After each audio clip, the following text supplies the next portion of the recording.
Termasuk yang paling ngeri adalah ngendikan begini. Ya ini yang ngendikan dianalisis oleh ulama besar namanya Ibnu Khaldun. Ibnu Khaldun itu ulama besar yang bisa menganalisis dawuh Nabi, disebut muqaddimahnya Ibnu Khaldun.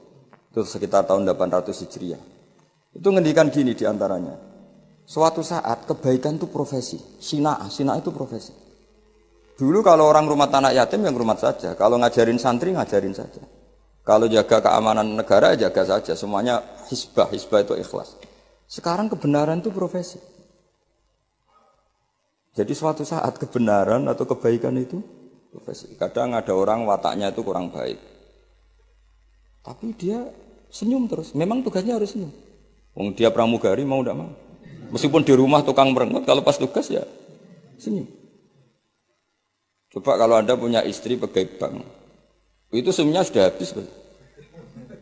Karena di tempat kerjanya senyum terus, suaminya tinggal dapat dampratan karena itu.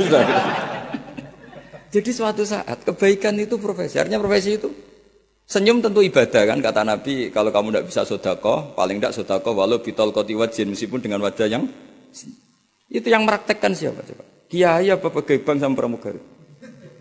Kadang Pak On tuh bertutut melihat UI gak seneng ngaji, Pak On mesti bertutut. Wong yang pegawai bank aja gampang senyum ahli ibadah kok ini ketua.